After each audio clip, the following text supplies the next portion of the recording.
Hello, everyone. Oh, we have, Yeah, okay. there we go. Hello, everyone. Good morning. Dear friends and colleagues, welcome once more to Prelude, an interview series featuring opera professionals produced by Atelier for educational purposes. Our current episode today is supported by the dynamic online platform and community of the aspiring opera singers.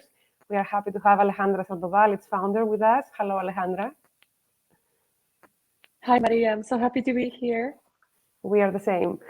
And at this point, I would like to introduce you to our honorable guest of today, a great conductor and educator who is investing in opera's future, as is the title of our interview, Maestro Jorge Parodi. Hello, Hi, Maestro. everyone. G- Good day to everyone. I hope you're enjoying a little extra or less hour, but extra hour of sun today, right? So Yes, it's a wonderful day in the United States. yes, Unfortunately, it's not so wonderful, the climate all over the planet right now. But right. I hope we give some joy to the people through speaking about music and beautiful things. And that can be a consolation, a small one. So, without further ado, let's speak about music. Let's speak about you, Maestro. First Um, of all, thank you for that little video. I love the combination of those three places. You chose very eclectic pieces. One is a selection from the overture from Incoronazione Epopea that I did in Manhattan School. mhm. The second one is a concert of all Wagner that I did in Tokyo. And the third one is a production of Lucrezia Borgia that I did in Buenos Aires. So it's like you mix three different countries, three different continents, three different repertoire styles. So bravo. Thank you very much. We try to combine all the facets of your activity and your personality. So it's bel canto, baroque, and Wagner, which is something unusual, but it's something that has to do with the Tokyo vocal arts, as we speak later about it. Right. So we think that you're a person who has so many different sides as a conductor and as an educator that are really worth talking about them. Right now, this is what we are going to do. Our first question is, Maestro, as a young conductor, what urged you to turn to specialize to opera? What fascinated you in the opera world, and how did you eventually come to New York from Buenos Aires? So I started as a pianist, Hmm. and I come from a very small town. I was born in a teeny town in the province of Buenos Aires, called Carlos Tejedor, and then when I was 3, I moved to the province of La Pampa called Santa Rosa, and it's the largest city in the province, but still a fairly small city with only 80,000 people. And it's a city that had some music, but not a lot. There was no orchestra. There was no constant, really opera there. So I studied piano with first with the neighborhood conservatory, and then I studied with my sister Marcela. And eventually, when I finished my piano studies, I started doing what I do all the time, which is two or three things at the same time. And I did my teaching degree at the same time as my high school. So I finished high school and the teacher's college at the same time. And then I moved to Buenos Aires and I did the conservatory and advertising at the same time. So I have a degree in advertising and a degree in both piano and conducting. Um, but I only start working with singers, or actually interested in the repertoire for really to do it when I was 21. So it was Hmm. fairly late in my career. I was playing the piano since I was 6, and the first opera I ever saw, which I still remember because it really made an impression, was when I was 17, on video. It was Cavalleria Rusticana from the Met in the wonderful production by Sefirelli with Tatiana Troyanos and Placido Domingo. That's a fantastic video. And anyway, so I started working with singers only when I was 21, but then I fell in love with the repertoire, mostly because I love poetry, I love storytelling, and I love drama. and I love singers. So it was really fun to be working with singers. My first work with singers was a summer workshop in the southern resort of Bariloche in Argentina. It's a beautiful place up in the mountains in Patagonia. It looks like Switzerland, and they have a summer workshop there that is very famous, the Camping Musical Bariloche. And I did the first workshop with singers, and since then I fell in love. I never stopped working with singers. And I was studying conducting and piano, but I actually specialize in working with singers more than anything. So as towards the end of my piano career, I was doing both. I was working a lot with singers, but I was still doing solo piano. But I in a way stopped conducting because I was most interested in the vocal repertoire, and I didn't think about conducting opera. So I eventually I had a very fun anecdote how I came to the stage. It is that I was working already as an accompanist at the Teatro Colón, and I went. There was a recital of the fantastic, one of my favorite singers ever, which is Federica von Stade, in Buenos Aires, and she had a fantastic pianist, which I didn't know who he was, but he was great. So I went backstage and I said to the pianist, I really like what you do, and I do work with pianists, with singers. Would you mind giving me a lesson? And he was there for 3 weeks. And so he said, sure. Sorry, for 3 concerts in a week. So he has some day off. And so I said, sure. So he gave me a lesson and he said, actually, would you like to come study with me?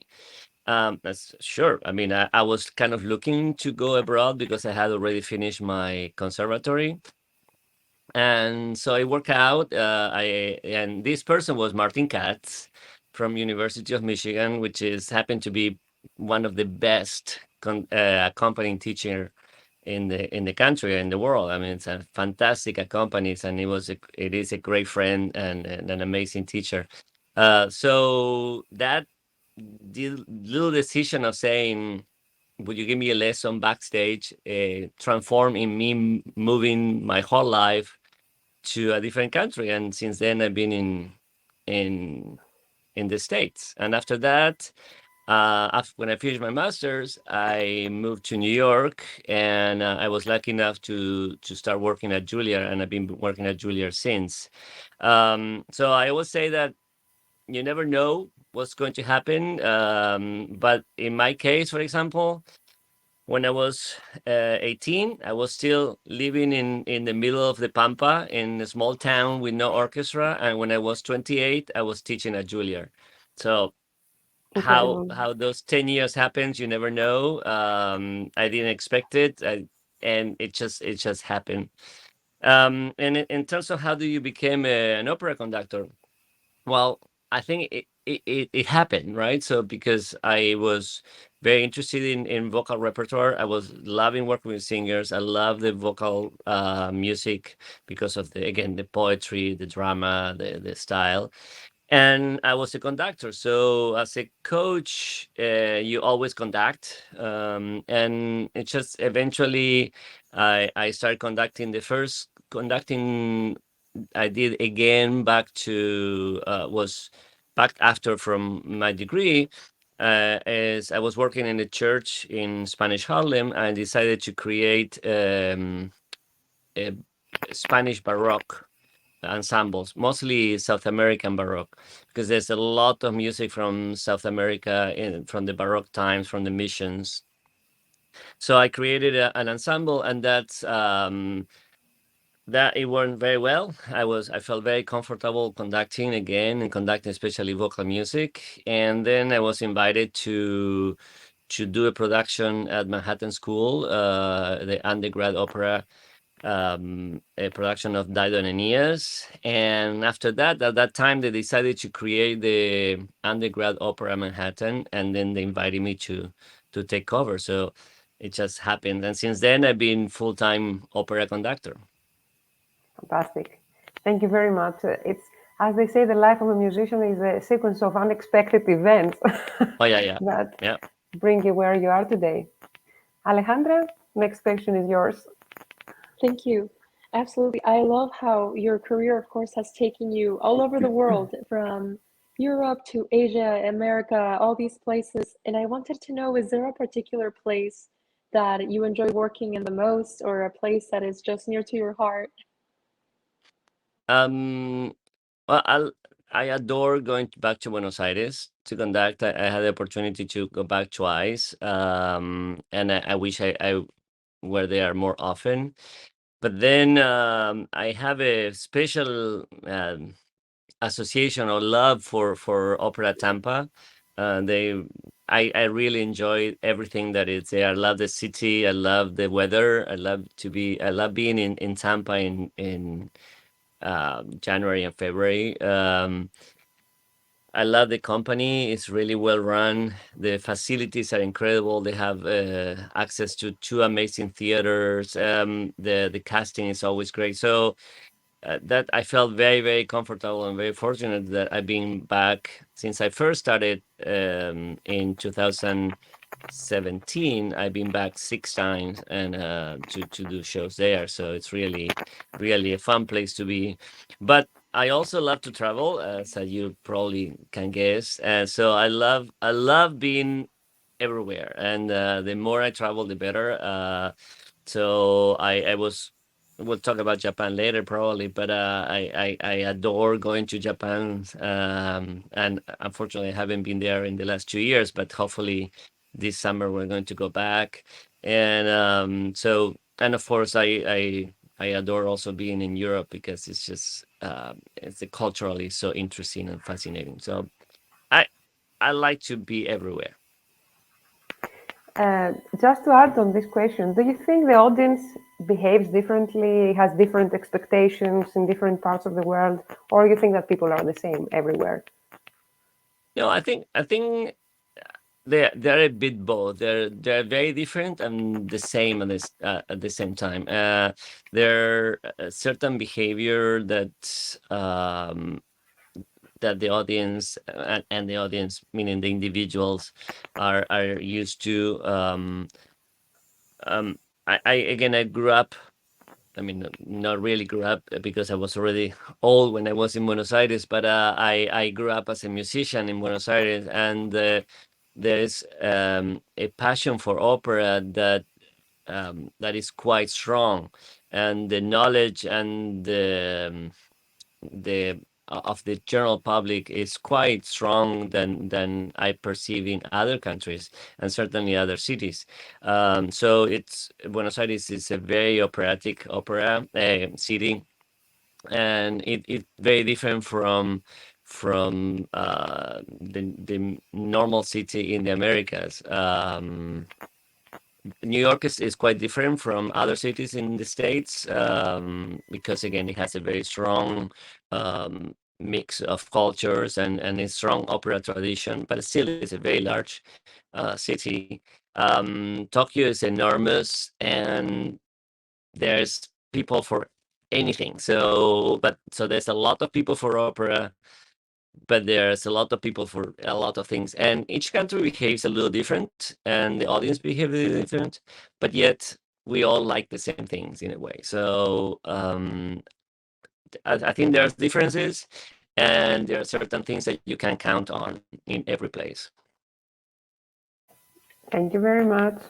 I would like to ask Alejandra. Alejandra, do you hear this little sound that, yeah, Maestro, it comes from your end, I think, because I muted myself, so it's not coming from me, what is usually happening.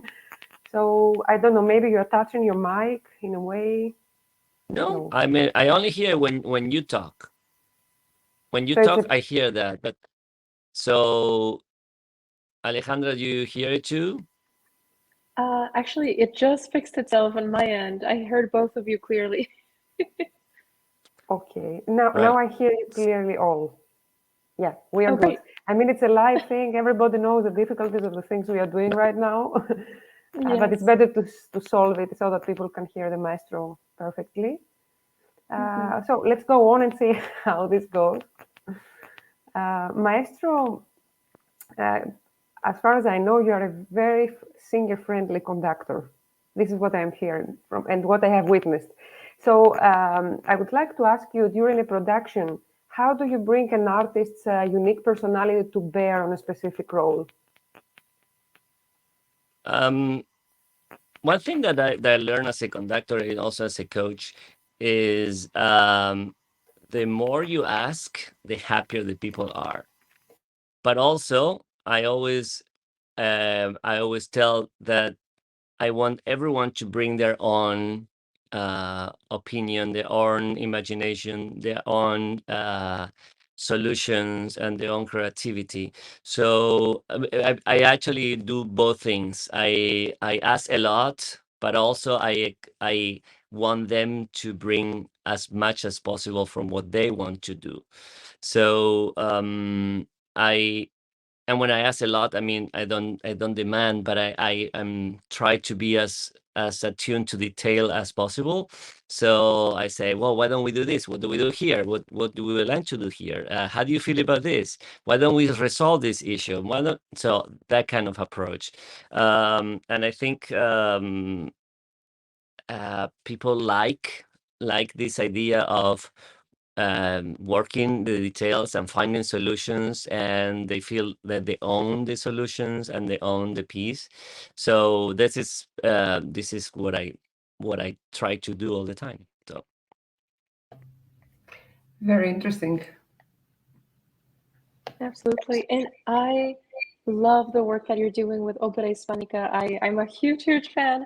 And, thank you. for people that are not aware, this is the only company in the US that focuses on Hispanic vocal repertoire. And in that area, I would love to know if you could share with us what it's like to be an ambassador for this music, as well as any recommendations that you would give to singers that are interested in expanding their repertoire. Good. First of all, it's not the only one, but it's one of the largest and the oldest. Fortunately, there are other companies that specialize in the Hispanic perspective of the opera, although there are several that are just specifically zarzuela, and other ones that are specific for certain point of view. So, and we tried, Opera Hispanica tried to be a very, very open and encompassing and welcoming company. And certainly is one of the ones that the largest productions, and also that our aim is to reach the nationwide locations and artists. So we want to be a national company. We are all our season is already this our first big season coming back, and we have done performances in San Antonio, in New York, and we are planning next year to be in again San Antonio, Tampa, Williamsburg, New York, Washington, and Santa Fe. So we try to expand as much as possible. And how to get in touch with us? Well, it's very simple. We have a website, so go to the website, which is operahispanica.org, and do a little search, so you can find either my name or the company associated with it. And the goal is to promote everything related to the opera world from the Hispanic perspective, being the Spanish opera repertoire or the Hispanic repertoire that doesn't have to be in Spanish, or the Latin and Hispanic and Ibero-American artists all together. Encourage them and have a platform to be visible and to be present. For example, we do have a weekly interview. It's called Your Opera Hispanica Hour, and it's every Monday at 6 p.m. Eastern. And we have interviewed already 50 people, and it's every week, and it's all saved, so you can hear all these wonderful live stories in our IGTV channel. And we're also creating a database of Latin and Hispanic artists, in which everyone that feels that belongs to the community will be able to put their name and the profile and the resume. So everyone that needs, for whatever reason, a Latin or Hispanic artist can go to that database and find more information about these artists. So, and we have a very, very ambitious season. We started with the, the, we have 4 big events. We have several smaller events, but the big events were a double bill with Teatro Grattacielo, a double bill of Piazzolla tangos and El Amor Brujo by the Falla, featuring Nancy Fabiola Herrera, which is arguably the most famous mezzo-soprano from Spain. So we were very fortunate to have her do Amor Brujo. She had recorded it with Naxos and performed it many times, but it's the first time she did it on stage live. So she was very, very excited about it. We did a collaboration with New York Festival of Songs that is directed by Stephen Blyer from Juilliard. And we did a concert with them in Merkin Hall, and it was called Buenos Aires Then and Now. It was all songs from Argentinian composers inspired in the city and the culture of Argentina in general. Our next concert is recital at the beautiful, beautiful Museo del Barrio, featuring Verónica Villarroel, which is arguably the most successful female singer coming from South America in the last decades. And she has sung everywhere, and she had been singing in New York for a while. So we're very excited to bring her back, and we're doing she had done a CD a long time ago on all boleros and pop songs from the Americas. So we're going to focus on that.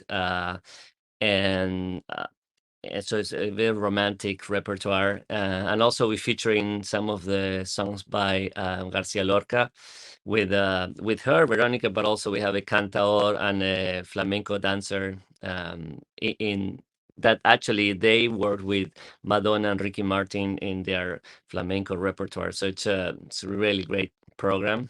And we were going to finish the season with the American premiere of the first Guarani opera. Guarani is a national language of Paraguay, and it's actually spoken by more people than Spanish in Paraguay. And this is the first opera in Guarani, and it's a mono opera. It's for one tenor that plays for himself on Aboriginal instrument, which is very interesting. It's a beautiful piece, and we're doing that in collaboration with the America Society and the Smithsonian Museum for American Indian. And we're going to do it in May, but because of COVID concerns and because the museums, the Smithsonian is not open yet at capacity, we're moving now to September to start the Hispanic Heritage Month in this collaboration with the Smithsonian Museum, which is huge. So we're moving a lot, doing a lot of concerts, and I mean, in addition to that, we did a concert at the Consulate, 2 concerts in San Antonio, 1 event in a series of talks for opera in Williamsburg, and so there's several things that we're doing as part of our season. It's really great. It's a treasure what you're showing to the people and what you are gathering in terms of material. And it's also great to introduce young artists to another kind of repertoire in another language, which is Spanish in this case. Okay, Italian opera is the center, of course, of the operatic tradition, but it's really interesting to expand to other languages and also add to your repertoire for concerts and for auditions, arias and works from other repertoire. So that's a source which is really valuable, I think, and it's really worth for everyone to go to the website and explore more about Opera Hispanica. Thank you. I wish everyone would do that for their own tradition, in their own language, and for their own roots. So, Maestro, you spoke about being a coach for many years at the Juilliard, actually for more than a decade. How important is for a conductor to know how the operatic voice functions, and which are your objectives when you're working with a young student? So the knowledge of the voice it's useful, but it's not necessary. There are plenty of conductors that are more of instrumental conductors that do a great job as conducting opera. So you can be a great musician, but you don't know specifically all the instruments. In fact, I when I deal with the orchestra, I know some of the instruments, but certainly, for example, I'm not a string player at all. So I will not deal with the technical element of string playing, other than basic things that I'm aware of. But I've been fortunate to, again, to be working with singers for almost 30 years, and I've been playing more lessons that you could ever had in your life. I used to play for voice lessons at Juilliard, I don't know, probably 6 hours a day for a week. So it's like hours and hours and hours of voice lessons. So I've seen so many singers working with amazing teachers. So I think I feel very comfortable with how the voice works. And I'm myself a coach for almost 30 years. I've been working at Juilliard since 1998. So yes, almost 25 years. But I'm not a voice teacher, so I don't deal with technique directly. And I do the same thing that I do with when I was telling you about working with production. I say, this is what I want. This is, I think we should go for. How do you solve it? How do you bring the solution? Why don't this is what's your idea to make this better? So that will be my first approach. Certainly, if I'm working in a professional situation, I will know by no mean deal with technique. But I do know what is possible, and also I have a very specific sound idea. So if I will encourage them to go in that direction and find themselves a solution to something that I think will be better for everyone.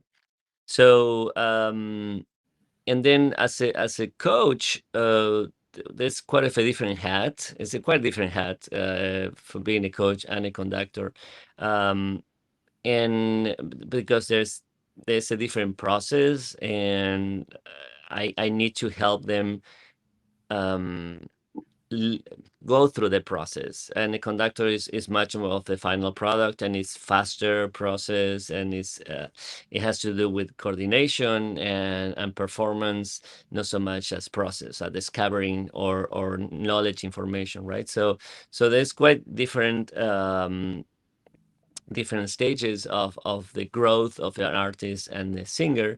And certainly with when I work with my students, they have a different relationship in terms of what I think is appropriate to request and what is to expect from them. So, but I'm also very fortunate to be working in two major conservatories, so the talent level is quite high. So. Fantastic. And also now I'm artistic director of the Cheryl Mills programs, and as artistic director of that, I'm the artistic director of Voice Experience. And Voice Experience Foundation has its own training program, which is amazing, and we do several workshops. In fact, this year we're doing one online coming up. We're doing one workshop in Florida and one workshop in Iowa, and different goals and different expectations and possibilities. But the Iowa, it will be the larger one, and in fact we're going to combine that workshop with the Savannah Voice Festival. And so they're very, very different levels of preparation and demands and expectation, depending on where we are and what we should achieve, right? But in a way, what I'm getting from you right now is that you try to extract what is good from the singer and indicate him how he will find the solutions on the problem on his own. So that makes them independent artists. It's Right, so right. great. It's so great. I think what that is correct. What I try to do is to show the expectation. I think we should do this better, or we should find a solution for that. And of course, show a possible solution, but also ask, how would you solve it? How do you I think it's important to show what's possible, and sometimes you need to do the, at least if you think this is how it's going to sound. but that's just a possible solution. The important thing is that, oh, that is possible. Now, how do I come up with my own solution? And that's very important. That it's essential that everyone owns what they do, and they're proud of what they do, and so it's going to show in the performance, because we want to show the world what we can do. You know, this is very much aligned with what Atelier is about, because we are helping people going from emergent to professional, and this is what you do. In this way, you help these people from student and emergent to be professionals and be in charge of their technique and their solutions. So you're like their guide, their light, and you are not imposing things. This is what I sense. You are trying to get the good out of them and make them independent. So very good for them. They're very lucky, I think. Thank you. Thank you. Yes, as an emerging artist myself, it's really exciting to hear that it's like both of you are mentioning, more of a guidance, more of a, okay, let's figure this out together and then make the most out of all of those scenarios. Well, Maestro, my next question for you is, I understand you're the music director of the Senior Opera Theater at the Manhattan School of Music, where you have led many productions with young artists to critical acclaim. And I was wondering, should educational institutions emphasize more on giving these kind of performance opportunities for their students? Yes, I do believe that our art form is essentially a performing art form. Of course, there's musicologists, and there's research, and there's a study, and there's a learning, but the core of our activity is performance. Some people, for example, they study piano and say, well, I study piano for myself. Maybe, but that's probably more likely that you're too shy to show what you want to do, but ideally you want to show what you want to do. But that's just me. In any case, I think we all want to perform. We want to communicate, and yeah, there's a beauty in what we do, but the essence of our art form is performance, meaning communicate. And the communication is to have a speaker and a listener. And so the more opportunities you have as a performer to be in front of a listener, the better.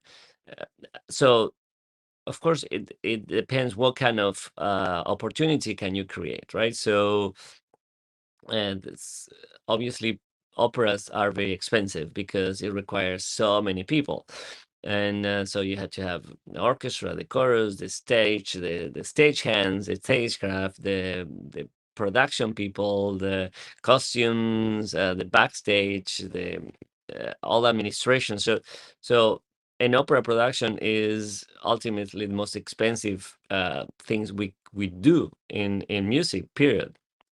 But that doesn't mean that that's the only way that you can perform as a singer, right? So, and certainly a recital is already a wonderful opportunity to communicate to an audience, and a sing concert is great, and do it with piano is great, and do it with instrument is also great, and do it without costume is great, but with costumes it's just, it depends what level you do, but the more you perform, the better. Studying, it's okay, and in a way it is a mini performance that you do to your teacher, but you want to do other performances to your peers. That's very important, because a knowing audience makes you makes the challenge much more exciting, and the stakes are higher. But also, performing for a non-musician audience is fantastic, because you create this reaction that is so fascinating of, let me tell you a story, and you just enjoy it. You don't judge it, you enjoy it the same way we go to see a movie, right? I always compare our movie going experience with the opera going experience. When I go to see a movie, I'm not care about the production of it, or how is it filmed, or what's the light level, or the technique of acting that they're taking, or what kind of camera are they using. No, I don't care about that. I just care about having fun and enjoying the moment, and have a dramatic and emotional experience. And in a sense, the audience that goes to opera or any kind of vocal performance, or for that matter, any music performance, should experience the same level of excitement and enjoyment.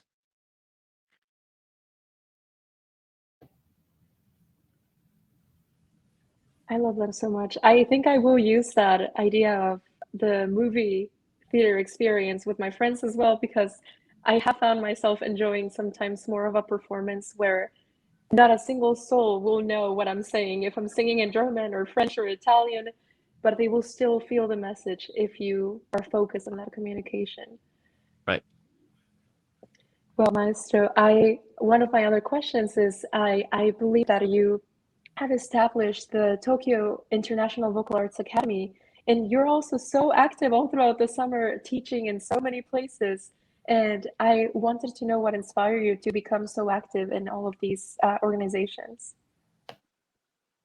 But specifically with Tokyo is I went to Japan with my partner Howard Watkins. He was going in. He works at the Met. He's one of the full-time coach and assistant conductors at the Met. Fantastic pianist and coach. And he went to Japan with the Met tour, and I went there with him. And I work at Juilliard with Lorraine Bar, a fantastic voice teacher, and who also was always in association with Dalton Baldwin, a fantastic, one of the great vocal companies in the history of last century. And they used to go to Japan a lot. So I talked to Lorraine. I said, I'm going to be in Japan for a month. I would love to meet singers, to work with them, to see what they had to do. So they put me in contact with a couple of coaches and singers, and they bombarded me with coaching requests. So they were very eager and hungry to get feedback and information from abroad. So I say, hey, if you guys are so interested, I can come again. So I started coming there twice a year to do private coachings. And eventually I met Ryoko Takei, which is the executive director of the Tokyo Festival, the Tokyo Vocal Arts Academy. And I said, and she's a great singer, but also an MBA from Columbia, and she has a nonprofit. So she has also this idea of let's do a lot of things.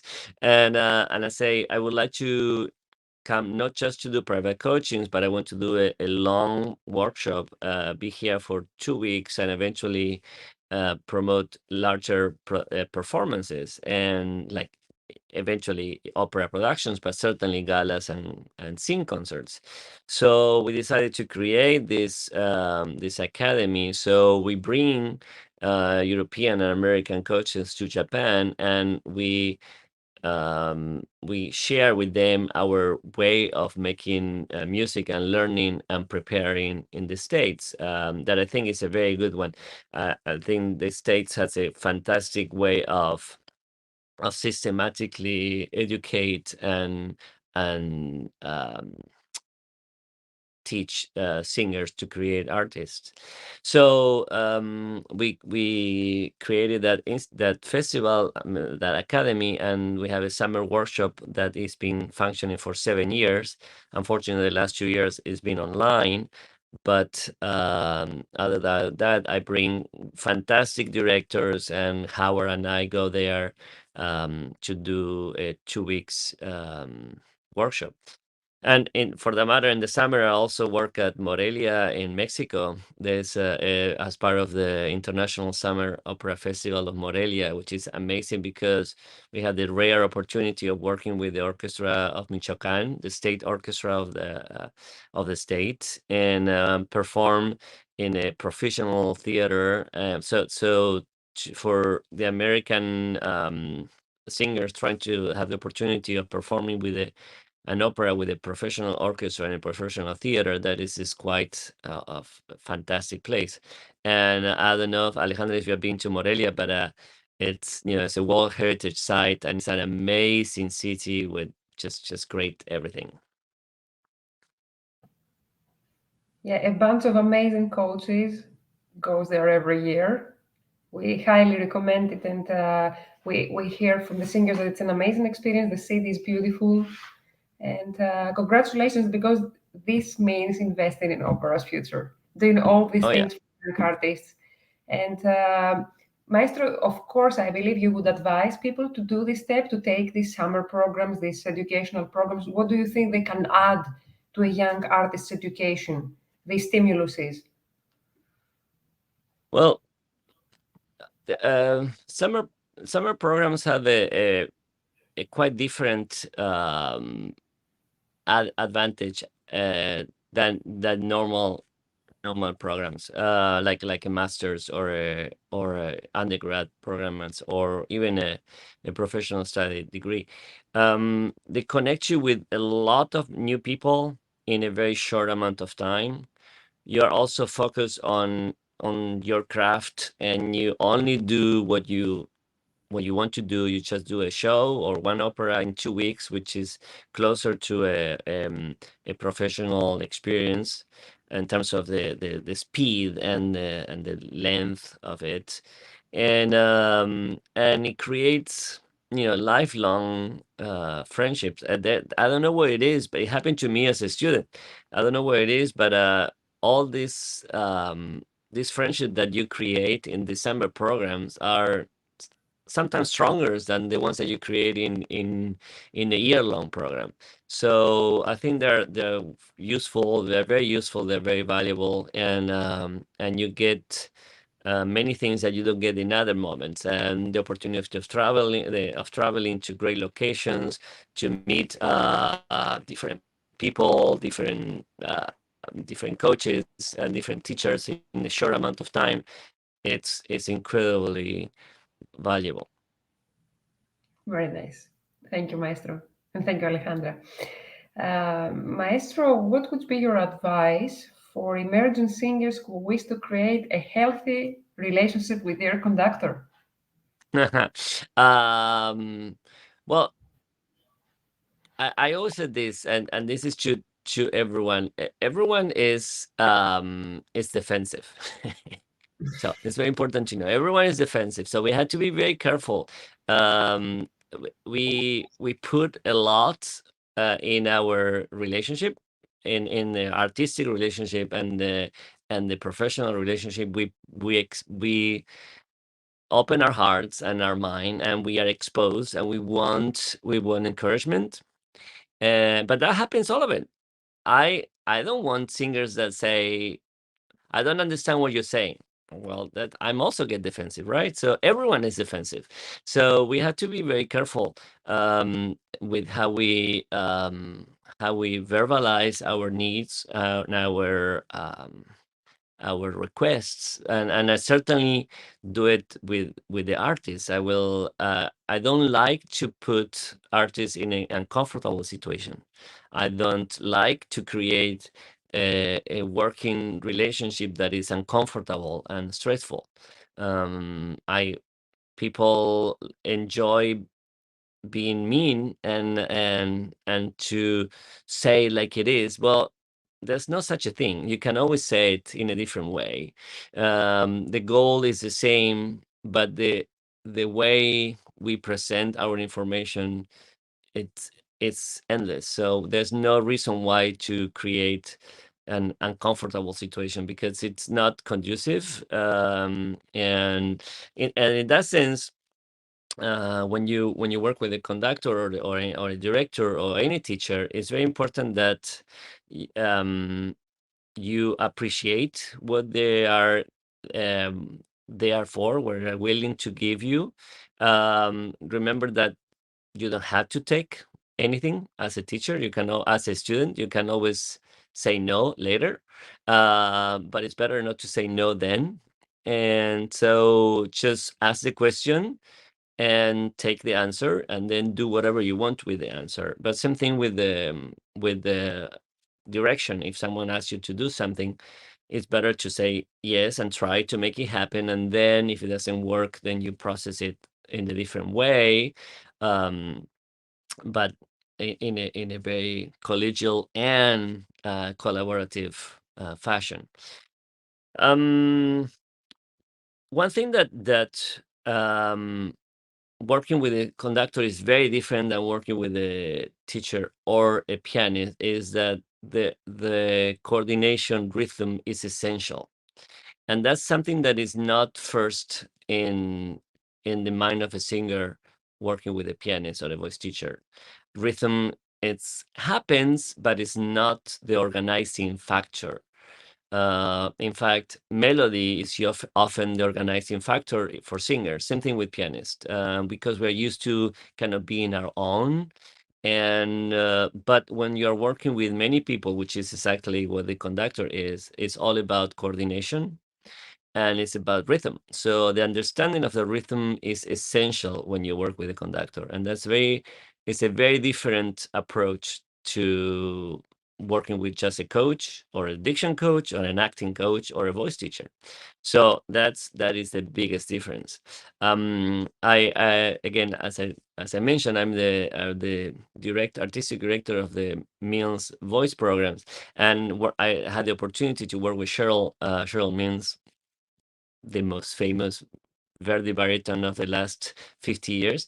And he said, I remember he saying a long time ago, he says, conductors like together.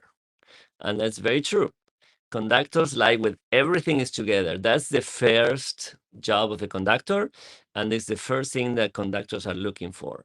If things don't go together, we feel that the whole thing is falling apart, no matter how emoting or great your high notes are, or how well you're singing, or your diction is great. If we are not together, for the point of view of the conductor, is not working. So that is a very important thing to be aware. So rhythm, it's your number one organizing factor. And that takes me to something that we need to understand about the job of a conductor. The real number one job of a conductor is to coordinate the stage with the pit. That is really our main job. It's not tell you how you feel about the character, or how loud or soft you should sing, or what's the music that we do.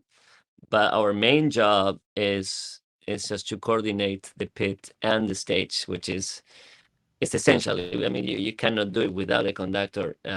So that's the main thing. That's why rhythm is so important in a relationship with a conductor. Maestro, at the end of the day, everybody wants that the team functions perfectly and that the result is perfect, right? So in this way of thinking, everything will run more smoothly in the way you describe. Right. Absolutely. Maestro, we spoke about the expectations of the conductor, who is the leading person in a production, guiding everybody. But what about the job market? What are the expectations of the job market from an emerging artist who wishes to be professional? Well, that's difficult, because now, like, I guess forever, but certainly all my life, there are more artists than jobs, right? So, and that's true in pretty much every business, but in the business of music, classical music, and especially in certain instruments like voice, violin, and piano, there are way more people that want to do it than job opportunities. Now, the definition of a job opportunity is a large one. So the fact that sometimes when we think the job market for singers, we're only thinking of being on stage singing the lead role. So if I'm doing Lucia, I want to be Lucia or Edgardo. But actually, in that stage, there are 120 people working, right? And not Lucia is not the only one. So we had to be aware that there's a huge orchestra, there's a huge chorus, there's a huge backstage, there's a huge production team outside that is not even in stage. And so all that is part of our job. So again, what's the job market?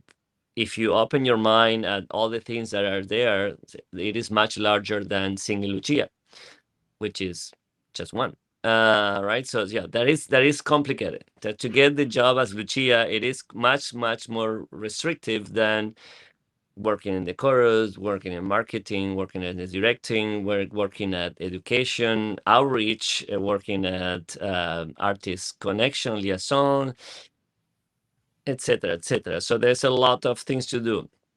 But I always say my students that you have to be aware that unfortunately there is more artists than opportunities, and that's a fact for all arts, and it's been like that in based on what I read forever, right? And so I also say to young artists, and I work with them when they're very young. If you cannot do it, don't do it. Now, if you cannot not do it, then do it. And so if this is if you have to do it, for by all means do it. But if you ever consider that you might do something else also, then you should definitely do something else, because we have to put up with a lot of frustration, and that comes with the fact that there's no enough opportunities for all the people that want to do it. So just the awareness of it is just very honest, and we have to be aware of it. No one can actually guarantee you that it will happen. And so we have to enter our art form with that with that thing in mind. On the other hand, there's many opportunities and many ways of doing it, and organizing your own concerts, it's as valid as other way of performing.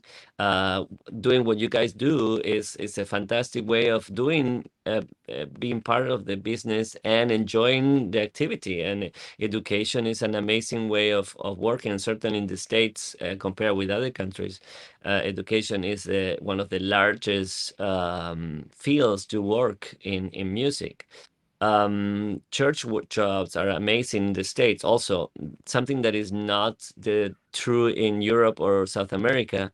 In the States, there's a lot of church jobs, and those are fantastic. They give you a lot of freedom, a lot of time, and it's very rewarding because, strange enough, music has a direct value of not entertainment, but it has a different value. I was working as a music director of a church for many years, I think 8 years, and it's quite different. And because music making is not a performance, it's part of the of the liturgy. It's part of the way that the church works. So it's a different frame of mind that is quite beautiful too. So there's different way of doing things, and one thing that I encourage everyone is just to say yes to pretty much everything. I do. I create many opportunities for myself. I encourage them. I'm very accommodating. I'm very generous with my time and my energy. I enjoy doing many things, and I think it's one of the things that allows me to do many things, because I'm very accommodate and positive in all interactions. Yeah. I think you are devoted, and you are someone who is a good man also, because Oh, nobody else thank you. can do that. And we need such people in our opera world, because it's not only about the profession and about building my career, it's also about the community, how I spread my knowledge and my light to other people, and what good do I do outside of myself. So that is a really great way to act, so I think. Um, Alejandra, would you like to talk about social media and the technology things? Oh, With it? exactly. It's my favorite thing. I love Instagram so much. I spend too much time on Instagram sometimes. But I love the work that you've done with your interview series, your Opera Hispanica Hour. As people know, it's at 6 p.m. Eastern Time. For those that have not watched them, I highly recommend watching them. And I wanted to know if you have any recommendations for emerging artists that want to use social media to advance their career and also to share their craft with the world through Instagram and Facebook. Right. So there are two answers to that. Definitely, we the way we are behaving right now, you have to have a social media presence. Um, in fact, lately, most of the advertising is happening through social media because it's so comparatively inexpensive and the reach is so large. So social media is very important, and you should create your platform and be very careful about it. Remember that you become a persona, you become it is you, of course, but it's not you at the same time. It's so you have to be aware that everything you do is potentially viewed by everyone, so you have to be careful what you show, and you can always have a professional profile and a non-professional profile, yet really the non-professional is also visible, so be aware of your content. Do everything that you do in social media the way any person that might hire you want to see you, so be aware of that. And that's the first element, and the second element is that there are two different levels of art form, let's put it that way, because we're doing classical music, which is not a mass media content, right? We're not doing pop music, which is, so we should not expect the same level of response. We're not going to have 1 million views in a week, and that's okay, because if you do a piano recital, you will not have the audience that you will have in a rock concert, and that's okay. So be aware of that. Our art form, it's smaller. It is more it's oriented to a smaller audience, and so don't expect to do any kind of, I personally, that's what I think, any kind of gimmick just to get a lot of views, because that is not part of our business, let's put it that way. So I mean, you can do that also, but it's a different thing, right? So if you do something that it will be viewed by the larger segment of the community, it's a little more of the approach of the pop music and the pop culture elements, and we are not really doing pop culture. That said, even some great stars, and certainly I'm very fond of our little group of um, Hispanic Latina stars that we have in America, with Eileen, Isabel Lerner, and Lisette Oropesa, and Nadine Sierra. They are all great stars. They're all Hispanic Latin descendant, and they have a huge social media content and presence, and they work at it beautifully. So it is possible, but they're great stars on their own, and they deserve that attention. But not everyone will have the same attention. That said, again, yes, we should all have our presence in it and build with it. It is very important that we use that to show what we do, but it's not what we do. So it's not all about only doing social media. It's about doing social media to show what you do, right? Which is a bit different. And be aware of your visibility and the content that you share, that the content is appropriate for the kind of image you want to create. Yeah, that I think very useful advice, what you said before. When you are not doing, you can stay silent for a while, because people young artists get into this comparison with the famous people and with other people, and they start mixing a little bit the personal with the professional. Which, up to an extent, it's okay to see how a person in their personal life Yeah. is, but if you're an opera artist and your title on your Instagram account is opera singer and not, flower lover, so you have to have some consistency in what you do, what you show to the people, and not do too much, probably, as you said. Yeah. Maestro, it has been a lovely conversation. We are really very sorry to say that it goes to the end. But before the end comes, we would like very much to hear some of your most fond memories as a conductor and an educator, if you would like to share with our audience.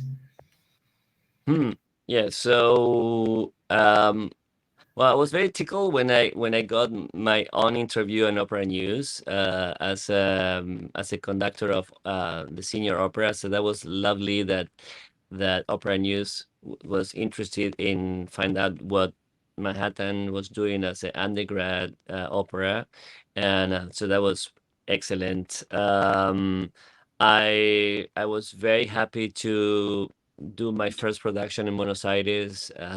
In fact, that video that you put, it was from my debut in Buenos Aires as a conductor, and that was really great because I came back to perform in Buenos Aires after probably almost 10 years, or more than 10 years actually. Actually, it was almost 20 years since my last performance there was as a pianist and my first performance as a conductor. So that was really a very happy moment. Um, Doing the all Wagner concert in Tokyo was amazing because it was my first Wagner experience actually, and I I was I was blown away by Wagner. It's a repertoire that I don't do that often, but getting to know that music was incredible. As I told you, I adore working in Tampa, and the production of Per Fishers in Tampa was heavenly in every aspect. It was just a great music, great team, and so that was a wonderful experience to be there in that theater, doing a beautiful piece that is not so much, and it, to me is underrated. I think those are great moments. Certainly, my first show at Manhattan, which was when I did Dido and Aeneas, which is again one of my favorite operas ever, and I was so happy to be able to do that piece, and it came out so beautifully. So it's a bit of all the things that again, a bit one from each of my my life story. So. Your life story is fascinating, truly, and thank you very much for sharing your experience. And above all, thank you for being an ambassador, not only for Hispanic music, but also for young talent, because you devote a big part of your life and your professional life to support young artists.